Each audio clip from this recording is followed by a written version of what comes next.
Birds of prey are the hunters of the sky, powerfully equipped carnivores whose roots reach back to the age of the dinosaurs. Most, like eagles and falcons, hunt during the day. But the owl can detect its prey at night, with a body designed to home in on a kill, even in complete darkness.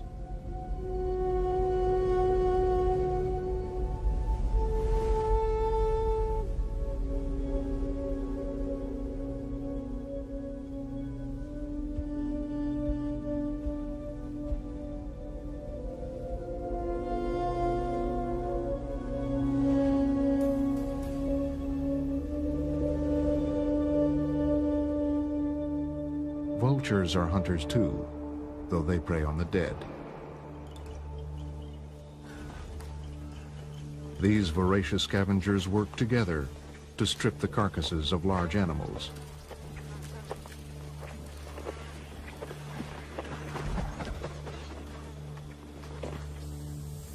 For all their variety, birds of prey are savage and graceful, nature's monarchs of the air.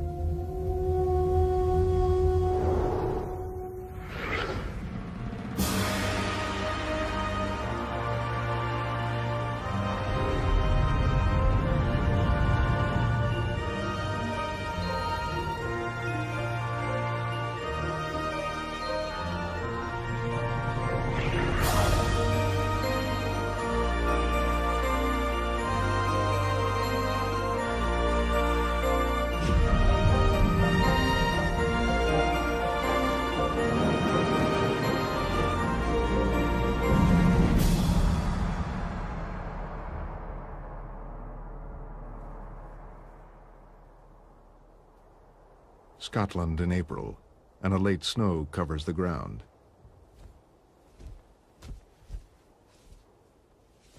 A male golden eagle is hunting for food. Like other birds of prey, all the parts of his anatomy combine to create a highly efficient predator. Strong talons for grasping prey, a muscular chest, and powerful wings which help him lift it, and a sharp beak for tearing it open. These are the defining features of birds known as raptors.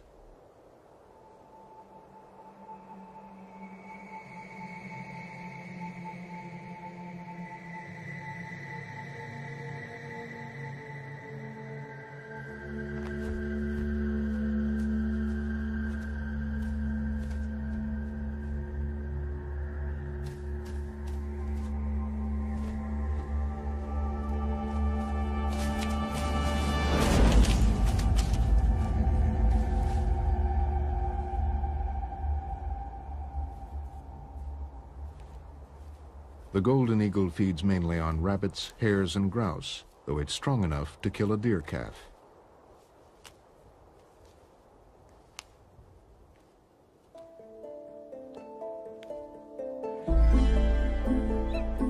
Golden eagles are among the largest birds of prey. They can measure 3 feet from beak to tail, with a wingspan of 7 feet. As in most birds of prey, the female is larger than the male.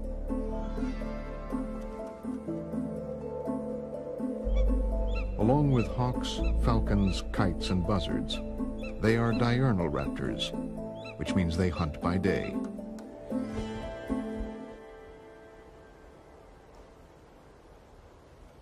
High up on the sides of a Scottish cliff, golden eagles nest in an eyrie. The female is feeding her young.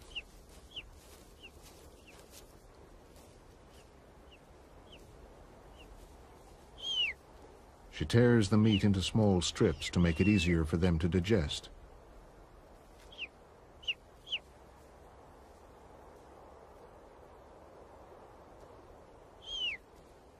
However, the mother is unable to leave the nest to hunt. The thin down on newborn chicks provides little insulation, and they are vulnerable to the cold, so the mother must keep them warm by brooding.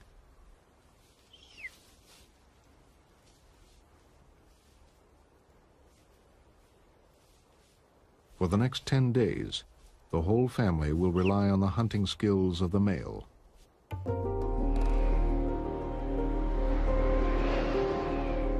Birds of prey need patience, stealth, and above all, keen senses. Eagles rely on their sight.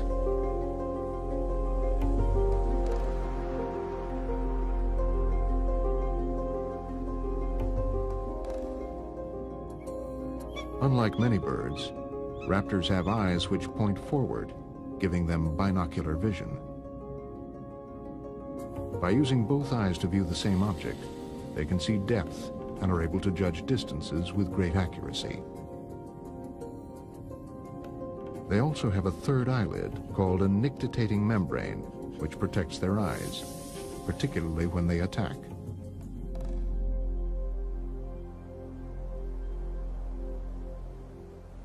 For centuries, people have known that birds of prey have good eyesight, hence the expression, eagle-eyed. But until 20 years ago, no one had tested their vision scientifically.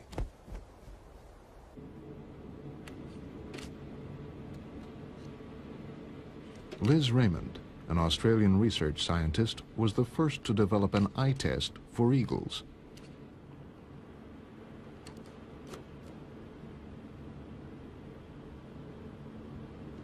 The biggest difficulty with testing any animal's vision is that you can't talk to them directly, so it all has to be done by indirect means.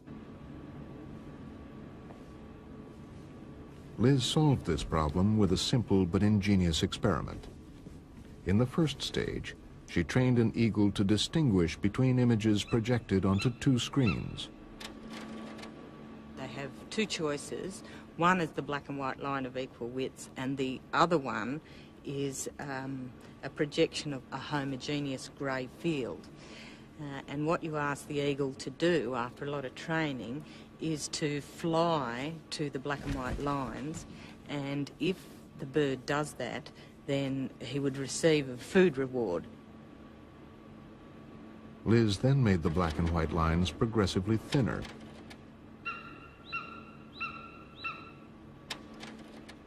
The idea was to determine when the eagle could no longer distinguish the screen with the lines from the grey screen.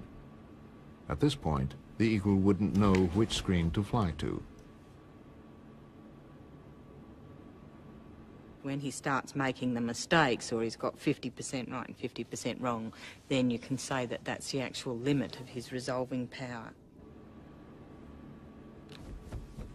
Liz was then able to compare the eagle's eyesight with that of humans. The results were quite surprising. If you hold your finger out, your thumbnail out about that distance, and if across your thumbnail you draw 60 black lines of equal widths and interdispersed with white lines of the same width, that's about the amount of detail that humans can resolve.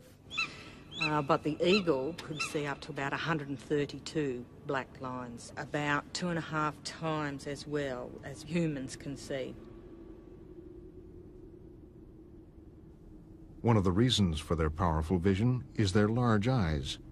If our eyes were in the same ratio to our body size, they'd be as big as oranges. A big eye allows a larger image to be projected onto the retina at the back of the eye. This image is decoded for color and detail by light-sensitive receptors called cones. An eagle's retina has 600,000 cones per square millimeter, 4 times as many as in humans. But eagles' eyes are practically fixed in their sockets and can only be turned a few degrees. To compensate for this, the eagle's neck is incredibly flexible and can twist all the way around. Not all birds of prey have such powerful eyesight. Smaller raptors, like the kestrel, have smaller eyes, and their visual acuity is little better than ours. Despite this, kestrels can see things we can't. This is because they have specialized cones that can detect ultraviolet light. These help them find their favorite food, voles. Voles feed during the day. Hidden in the grass, they are difficult to see. But they have one weakness, their bladder. They leave a trail of urine wherever they go. Urine reflects ultraviolet light. And to a kestrel searching for food, these trails are perfectly visible from the air.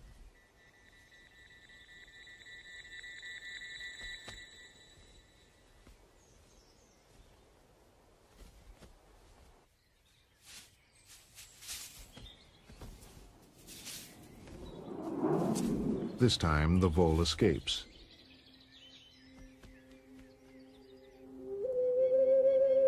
As the light fades at the end of the day, diurnal raptors, like the golden eagle, give up the hunt.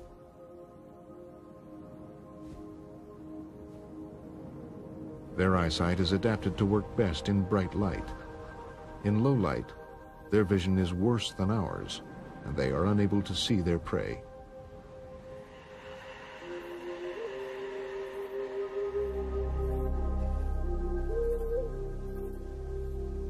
When the moon rises, the nocturnal birds of prey come out to hunt. Barn owls are completely at home in the dark.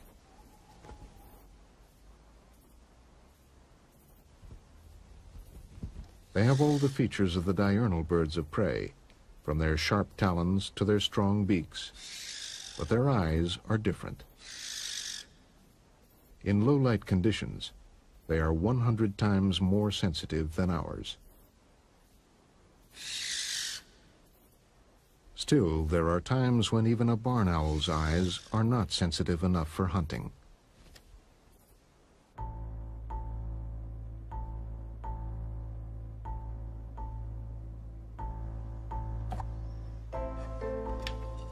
The film in these canisters was the first photographic evidence that owls could hunt without any light at all.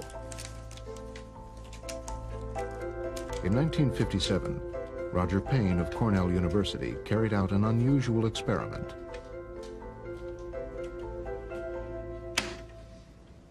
I knew that owls had asymmetrical ears. The ears weren't the same on the two sides of the head. And that was curious. It meant ears were important to owls. I had to be doing something with them. So I put an owl on a perch in a darkened room, and I then released a mouse into leaves on the floor of the room. And the mouse, as it moved around, made noise, banging into the leaves and crushing them. And suddenly, in the darkness, the owl struck, and I turned on the lights, and it was holding the mouse. I just couldn't believe it. And later on, I got hold of an infrared viewing device, which makes it possible to look in infrared, which the owl can't see and we can't see. And then I could watch what was going on, and it was just fascinating. Throughout the winter in a small shed on the campus, he used infrared light to watch barn owls hunt.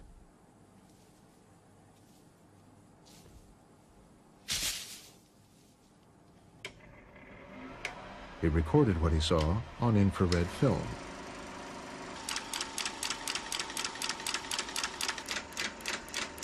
What we got to remember is that throughout this whole time, the owl can't see a thing. There's enough infrared to expose the film, but the owl can't see an infrared.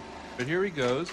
He's flying along. He brings his feet into a pattern right there, which is exactly lined up with the mouse's body. He then closes his eyes because he knows he's about to hit something. He lands, and he's missed. The mouse is sitting right next to him, not 2 inches from his foot, but he can't see it. So he folds his wings. Ooh, and then he looks at the mouse because the mouse has just made a sound. And now he leans way forward. He's 6 inches from it. And at this moment, he does a curious thing. He brings his feet from the floor all the way up and puts them out like that because it's the only way he can line them up with what he's hearing. Here he goes.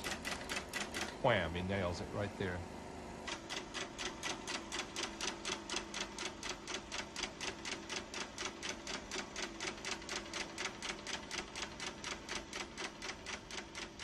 Make sure that it wasn't that it was homing on the smell of the mouse, or that it had actually seen the mouse somehow, or that maybe it was looking at the mouse in the infrared heat that a mouse gives off. I took a small wad of paper, dragged that through leaves, and the owl struck the paper. The paper doesn't smell, it doesn't have any infrared coming off it, it doesn't look like a mouse to anybody, not even an owl. And the result is it had to be sound. Sound was what they were using. At first sight, the barn owl doesn't appear to have ears at all, unlike its cousin, the long-eared owl. Looks, however, can be deceiving. The tufts are only for display. Its real ears, like the barn owl's, are hidden under the feathers alongside its eyes. Everything about the way an owl looks, the reason an owl looks like an owl, is all to do with acoustic adaptations. In other words, adaptations for hearing. One of the most obvious ones is this circle of feathers around both sides of the head. Actually, this is one parabola to collect sound for this ear, and this is another parabola to collect sound for that ear, which is actually very much like cupping your hand behind your ear as a means of collecting more sound. And you can also see another peculiar thing. Owls sit with their bills pointed down like this, looking at the world. And the reason they do is to maximize the surface area over which they can collect sound. If this was a robin or some other bird, songbird, the bill would be held roughly horizontally like that. But no, they tilt it way down. And the reason they do that is because this dimension of the head is greater than that dimension of the head. That whole posture is part of why an owl looks like an owl.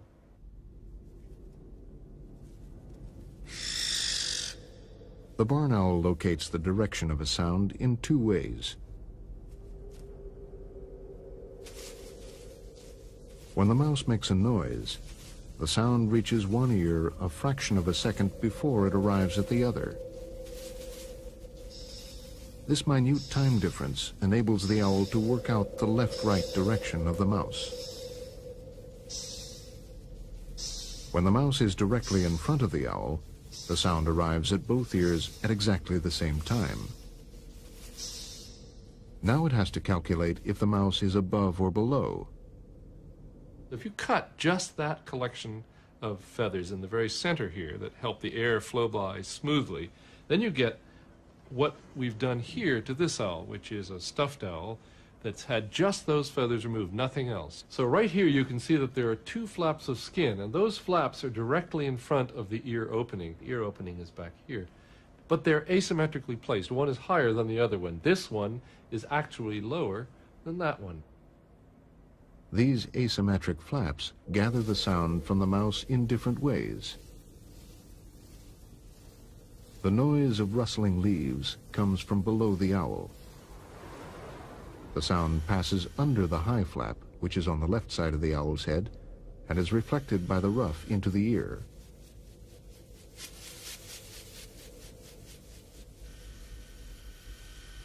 The low flap on the right side deflects the sound coming from below. When the sound is louder in the left than the right ear, the owl knows it's coming from below. By combining the up-down with the left-right information, it pinpoints the mouse with great precision.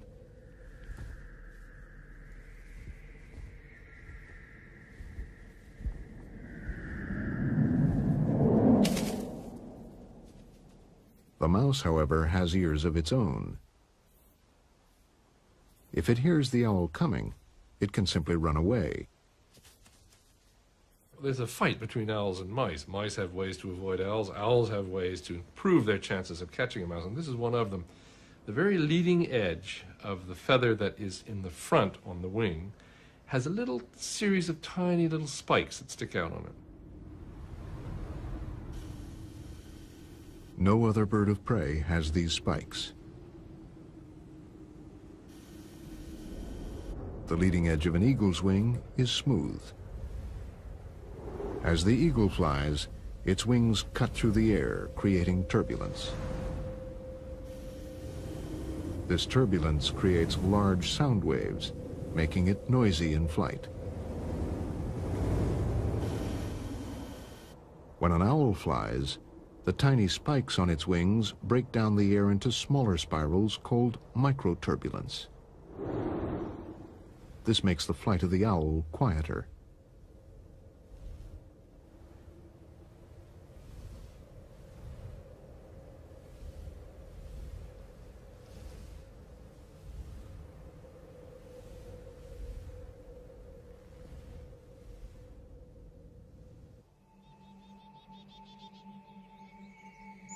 Sharp hearing also helps an owl hunting in daylight. The great gray owl lives in northern latitudes, and in the winter months, its prey is hidden beneath a blanket of snow. But the snow offers no real protection.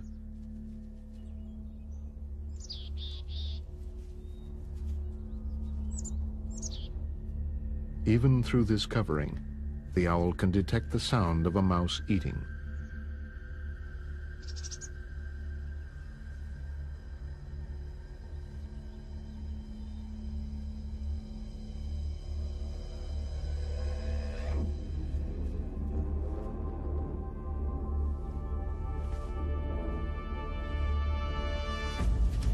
The great gray owl, like all birds of prey, has senses finely adapted to its environment.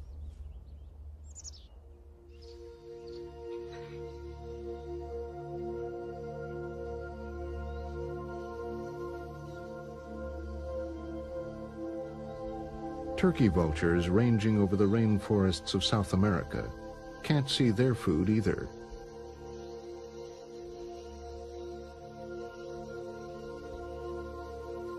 The dense canopy of trees covering the ground hides animal carcasses from view. So how these scavengers were able to locate food remained a mystery until the late 1930s.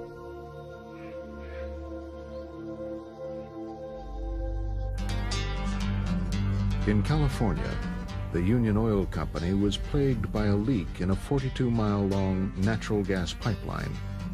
The leak proved impossible to find in difficult terrain. But company engineers had noticed that vultures often gathered while they were repairing holes in other pipelines.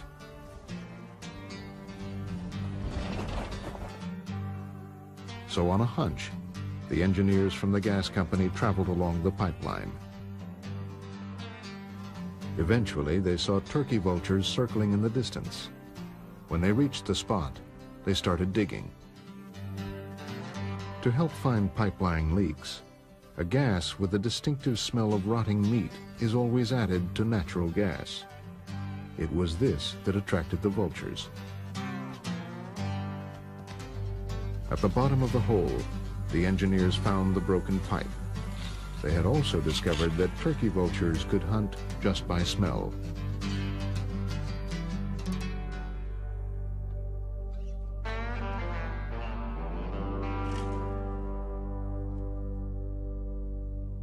Turkey vultures have nostrils so large, you can see right through them.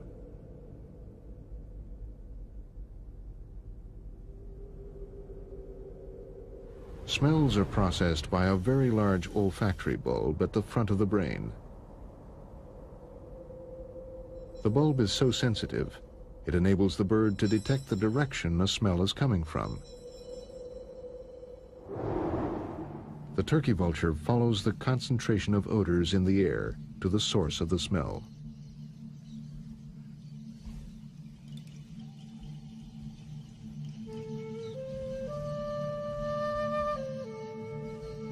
This acute sense provides a service to other vultures.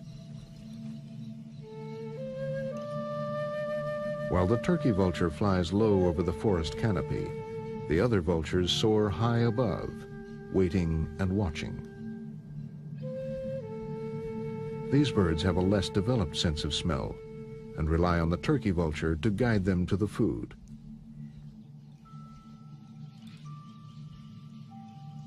When it descends, they follow.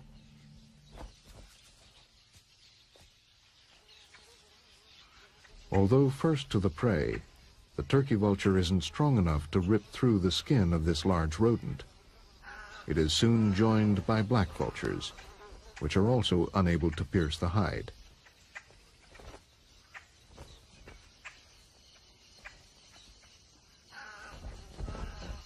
They must wait for the arrival of the king vulture.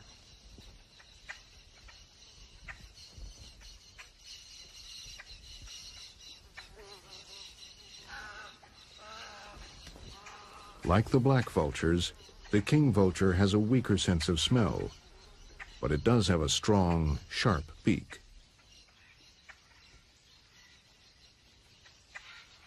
It repays the favor of being led to the meal by tearing through the skin of the carcass to provide food for all.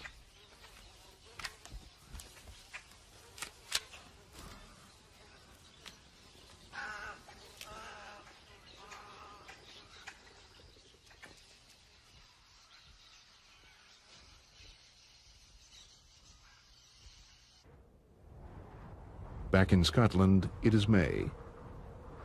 The newborn golden eagle chicks are now 7 weeks old.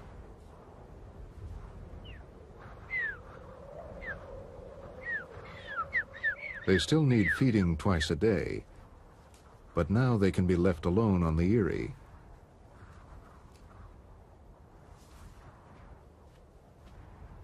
They've now acquired a thick layer of downy feathers and no longer depend on their mother for warmth. The feathers to come, however, will take them much further. A typical bird of prey has over 7,000 feathers, each with its own role.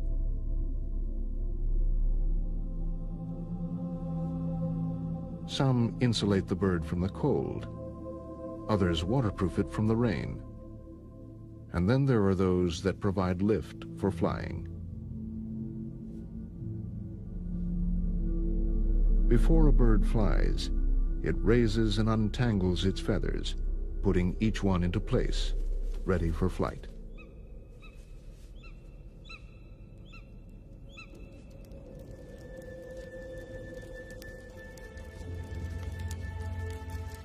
Flight is a bird's ultimate evolutionary achievement. The evolution of birds is still the subject of fierce scientific debate. The earliest ancestors of birds probably emerged 200 million years ago as reptiles. Some that climbed trees grew elongated scales to form primitive wings. These allowed them to glide from the treetops. 50 million years later, Archaeopteryx appeared. It still had teeth and solid bones, just like a reptile. But what made this animal so different was that it had feathers. Like scales, feathers are made from keratin, but they are light and flexible.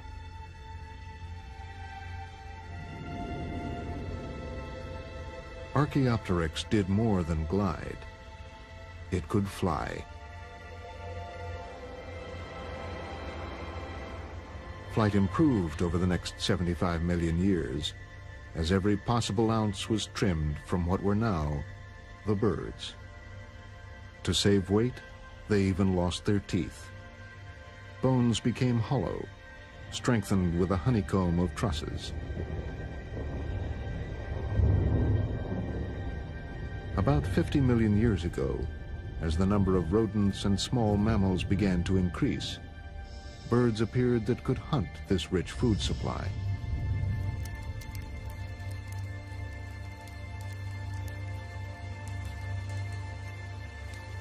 The modern bird of prey was born.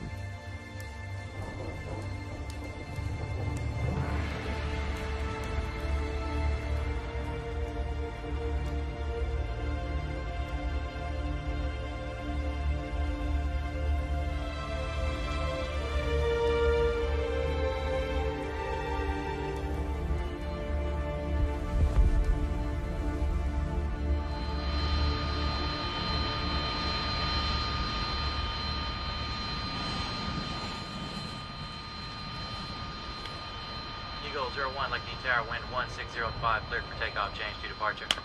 Eagle 01, cleared for takeoff, change to departure.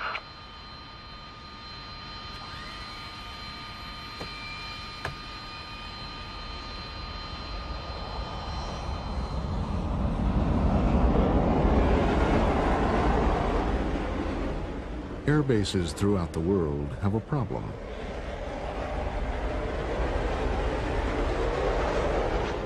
The short grass around an airfield attracts flocks of hungry birds. Just one bird flying into the engine of a jet can cause it to crash. The most dangerous time is when planes are coming in to land. War Dog 3-1, clear land runway 24, wheels down. And War Dog 3-1, expect possible go-around short final. We have a small flock of birds crossing the runway left to right. Approach in. Bird control 1, Lake and East ground. Lake and East ground, go ahead, please. The U.S. 48th Fighter Wing, based in England, keeps peregrines and other falcons on standby. Bird control 1, we need you to proceed out to runway 24 at the approach end. We have a small flock of birds sitting on the runway approach end.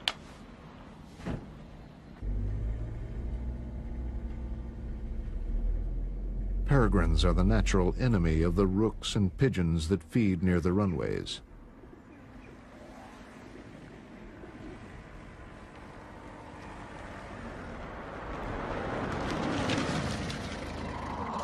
A tape recording of a distressed bird is often not enough to scare the flock. But the release of a peregrine has a dramatic effect.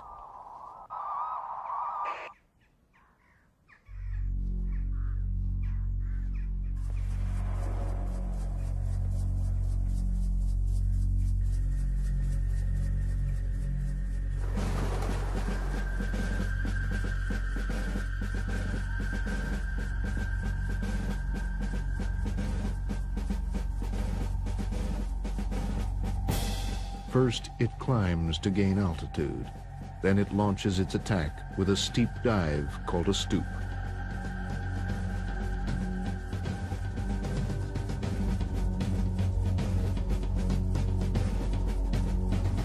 A peregrine falcon in a stoop is the fastest animal in the world. A team in Germany has measured its speed at 217 miles per hour.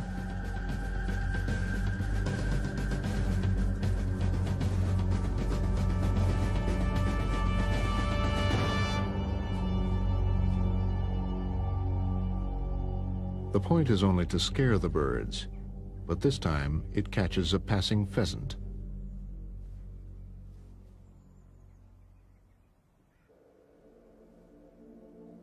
A peregrine's strong wings are designed for maneuverability, but it depends on speed to catch its prey in the air. The wings power the bird forward at over 4 beats a second.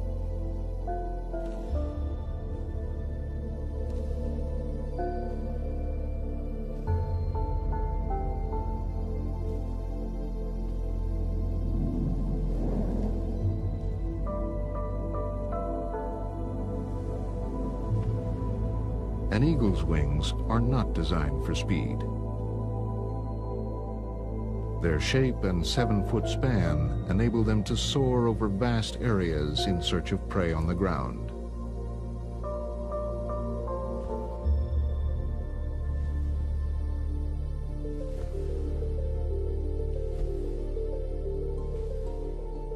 But one thing the eagle and the peregrine have in common with other birds of prey is that they strike with their feet.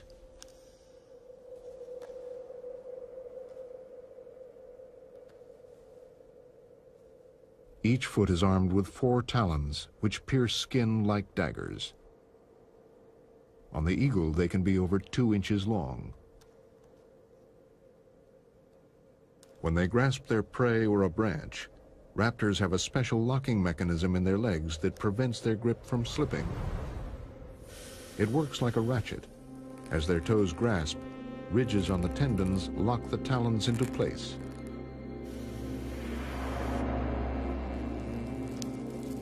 When it wants to let go, the bird pulls the outer sheath away from the tendon, and the grip is released.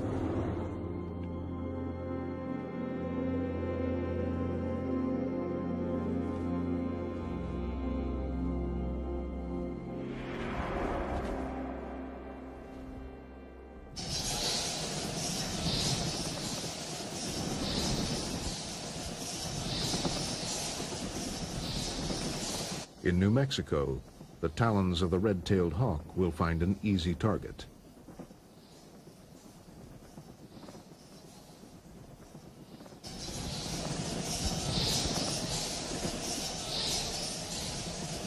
As the sun goes down, Mexican free-tailed bats stream out of their cave to start a night of feeding.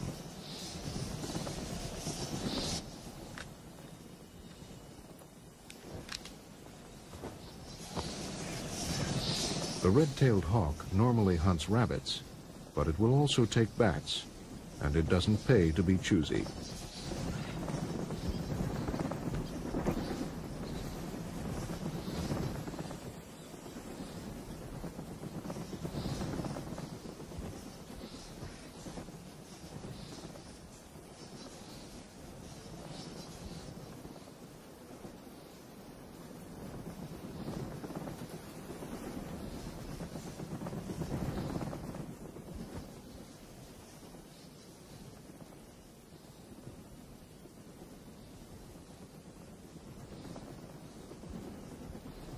Raptors eating their prey have the skills of an experienced butcher. A hungry eagle can strip the bones of a rabbit in 15 minutes. Birds of prey are fast eaters. On the ground, the peregrine is vulnerable to predators, so it needs to eat quickly. It swiftly plucks the feathers of this pheasant to get at the flesh below.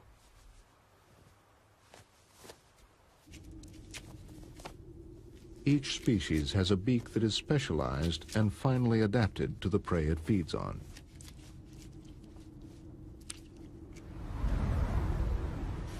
An eagle's beak has a sharp hook at the end, able to cut into meat like a knife point. And the sides of the beak have razor-sharp edges to tear flesh away from the carcass.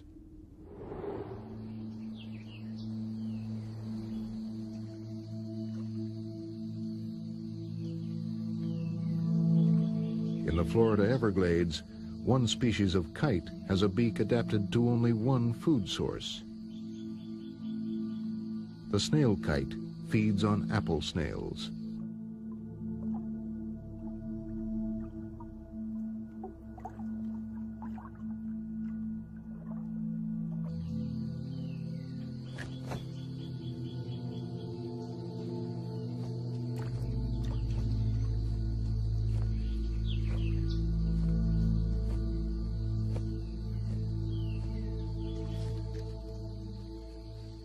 Its thin, curved beak is so well designed to prise a small snail out of its shell that the snail kite doesn't eat anything else.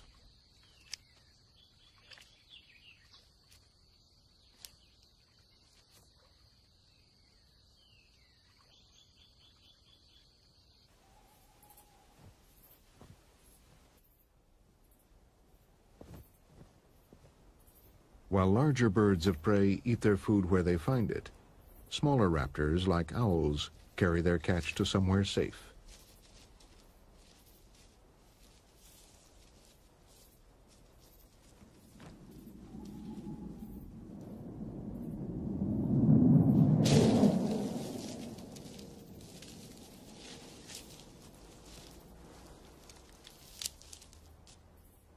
A raptor's digestive system, with its specialized gastric juices, is designed to deal with its exclusive diet of meat.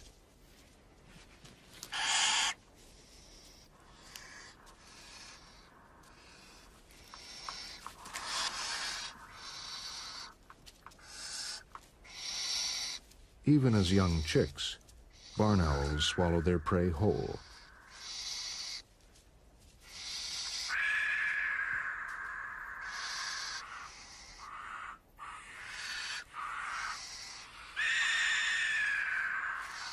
Then the owls use an internal organ to separate the meat from the bones and fur. Instead of teeth to break up the food, owls have a gizzard, a muscular stomach that grinds up the food. The meat is digested by acids, and the bones and fur are molded into pellets and regurgitated. Dissecting a pellet reveals the owl's diet. In a typical week, it will eat 12 voles, 14 mice, and 8 shrews.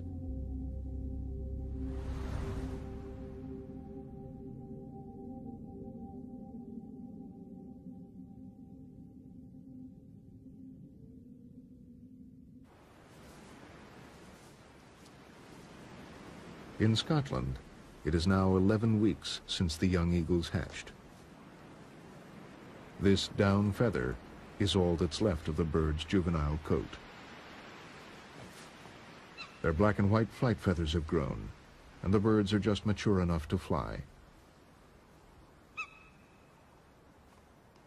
The parents are starting to leave the young birds to fend for themselves. If they don't fly soon, they'll starve.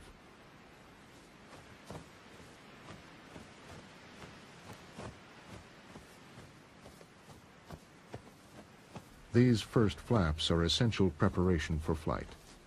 They build up muscles and strengthen the wings.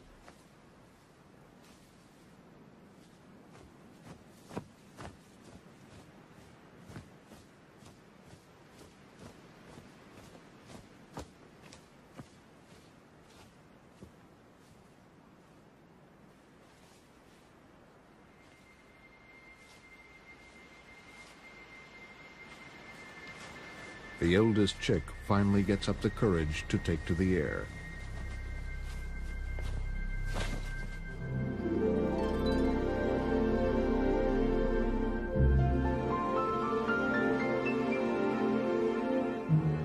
This maiden flight ends with an ungainly landing. For any bird of prey, the first year is the toughest in its life. Over half will die in their first 12 months. Mainly due to starvation. To survive, these birds will now need to find sites where they can hunt and breed.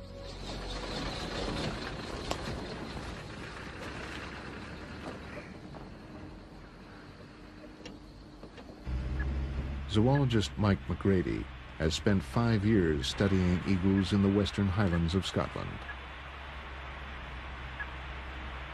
He's used tracking techniques to build the most detailed picture yet of the movements a young eagle makes once it has left the nest.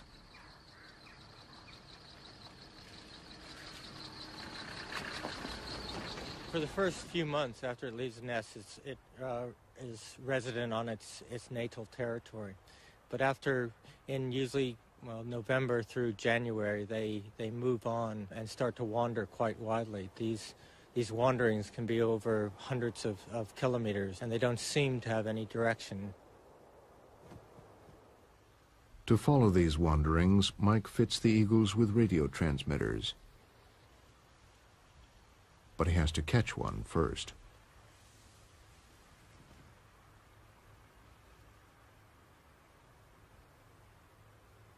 "80 yards from the hide, Mike has baited the trap with a dead rabbit.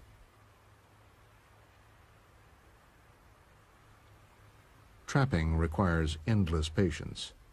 It's kind of dynamic tension between being comfortable and being uncomfortable, because you have to be awake all the time, pretty much, and ready to move. But you also, you're going to have to spend 11 hours in this hide, and it's cold or raining or something like that. You also try to make yourself comfortable.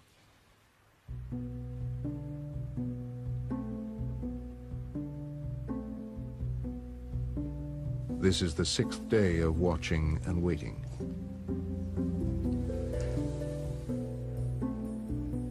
When he does spot an eagle flying overhead, there's no guarantee it will be tempted by the bait. And even if it is, Mike's problems may have just begun. We then have to wait until the eagle is exactly in the right position, because one is always concerned that the eagle will be injured by our trapping methods. But once the eagle is in position, we just fire the trap by radio control. Unfortunately, sometimes the eagles spend half an hour in the wrong position, but in the trap, and we never catch them.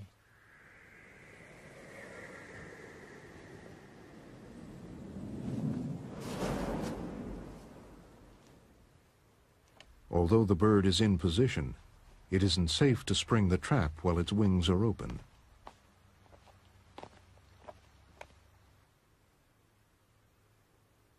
Finally, it folds its wings.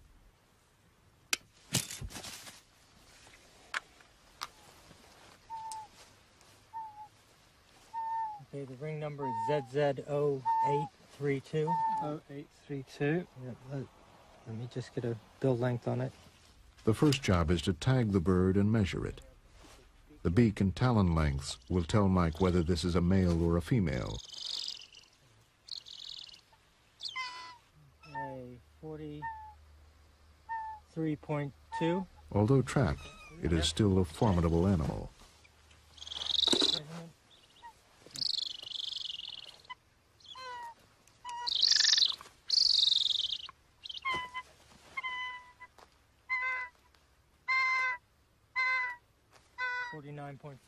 This bird has a short beak and talons, and so Mike knows it's a male. All right, we're ready to put the tag on.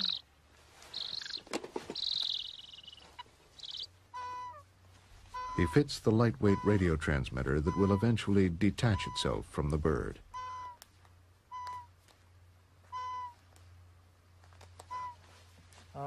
This is a tail-mounted transmitter, so its life expectancy is really dependent upon where the tails, how long that tail feather is going to stay in. I've tried to choose a feather that's relatively new, because eagles don't molt through all their feathers in one particular year. So hopefully this bird will be able to keep the transmitter on at least as long as the life of the transmitter, which might be about 2 years.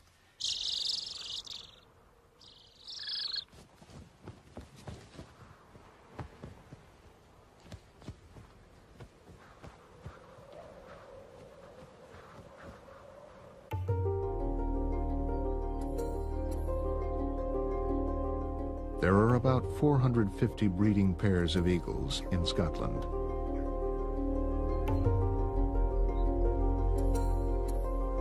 To be successful, a young golden eagle needs to claim a territory. But what if all the good sites are already taken?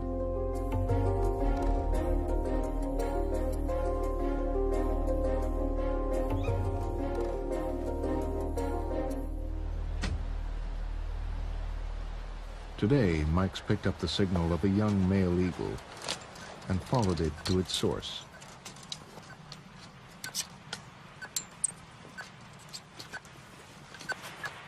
The territory of this golden eagle is 7 miles long and 5 miles wide. The eagle has defended it against all comers. Just like any other territorial animal, they maintain this territory at great sort of energetic expense. And the reason they have to do that is because the resources within that territory are quite important to it breeding. Those resources include food resources, but also might include nesting resources or a mate. They're maintaining an area which they can survive and reproduce in. The other eagles are also interested in the same thing, and if you have an eagle that's non-territorial and is looking to enter the breeding population, it has to establish itself on a territory. And at least from our work, some of these eagles seem to be aggressive about that territory establishment. Mike has recently discovered just how aggressive eagles can be. In 1992, he tagged the male of a pair of breeding eagles. He tracked the bird for a year and a half until he eventually lost contact. Some months later, we picked up a very strong signal on this bird and followed the signal in to find the bird dead and quite decomposed.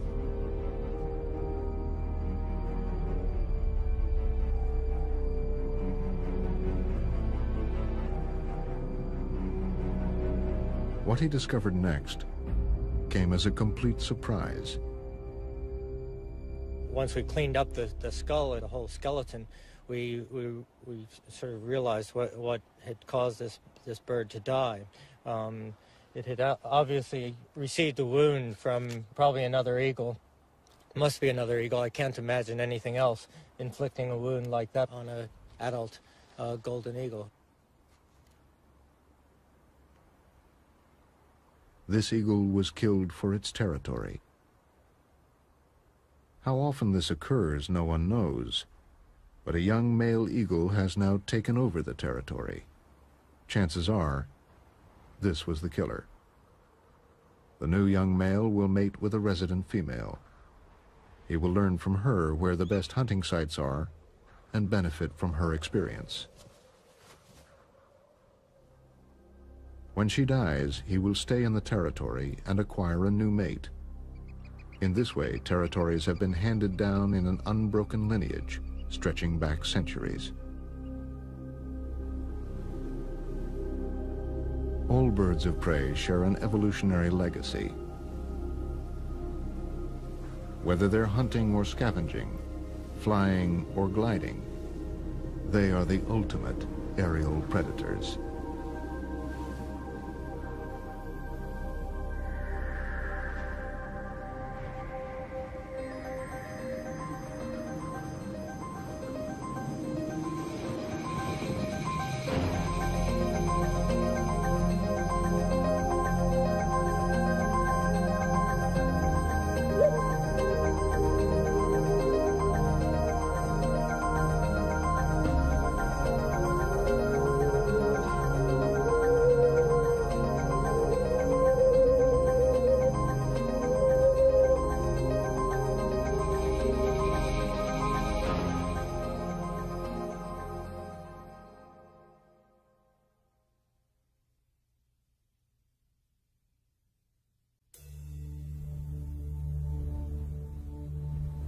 Birds of prey are the hunters of the sky, powerfully equipped carnivores whose roots reach back to the age of the dinosaurs.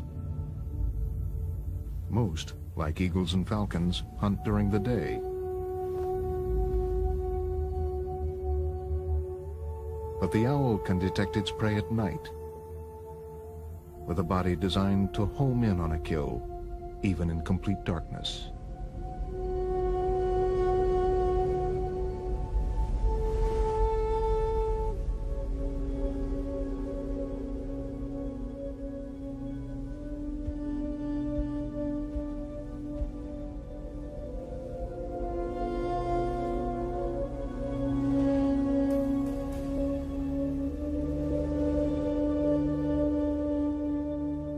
Vultures are hunters too, though they prey on the dead.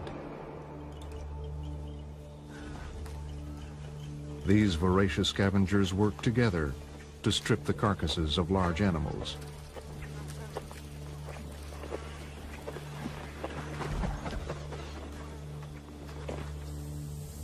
For all their variety, birds of prey are savage and graceful, nature's monarchs of the air.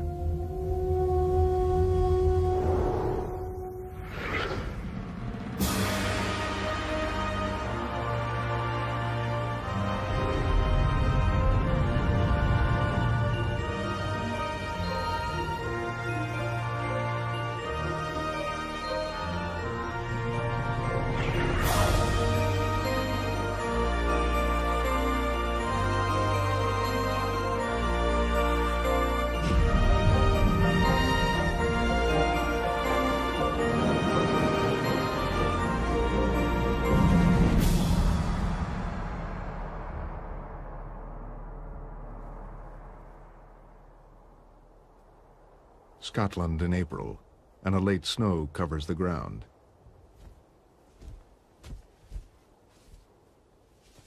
A male golden eagle is hunting for food. Like other birds of prey, all the parts of his anatomy combine to create a highly efficient predator.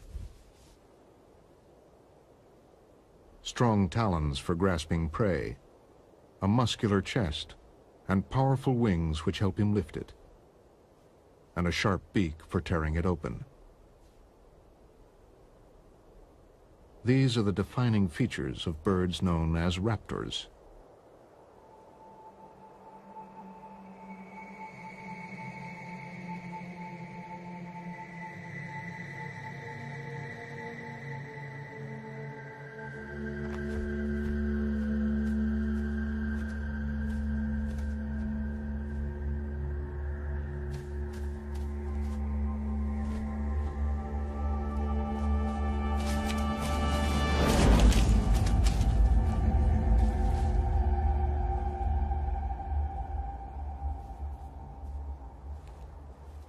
The golden eagle feeds mainly on rabbits, hares, and grouse, though it's strong enough to kill a deer calf.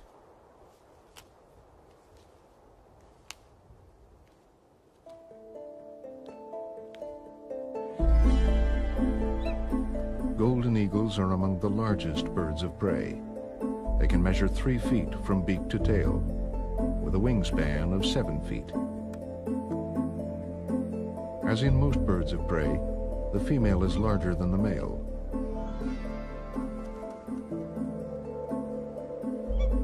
Along with hawks, falcons, kites, and buzzards, they are diurnal raptors, which means they hunt by day.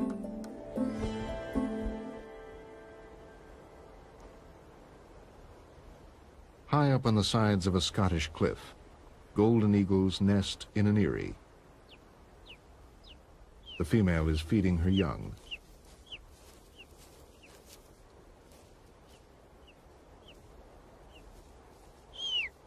She tears the meat into small strips to make it easier for them to digest.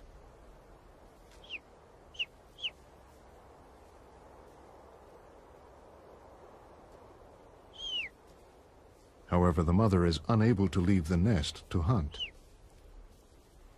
The thin down on newborn chicks provides little insulation, and they are vulnerable to the cold, so the mother must keep them warm by brooding.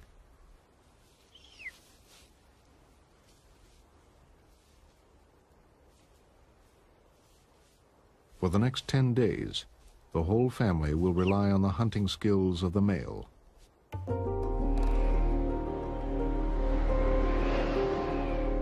Birds of prey need patience, stealth, and above all, keen senses. Eagles rely on their sight.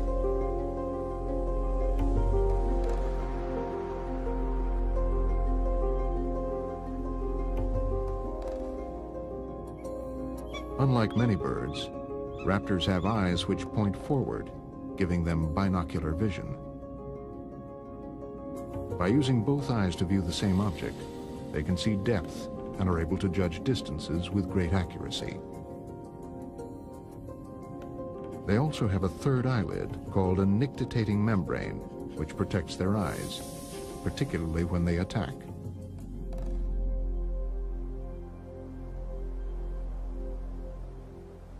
For centuries, people have known that birds of prey have good eyesight, hence the expression eagle-eyed. But until 20 years ago, no one had tested their vision scientifically.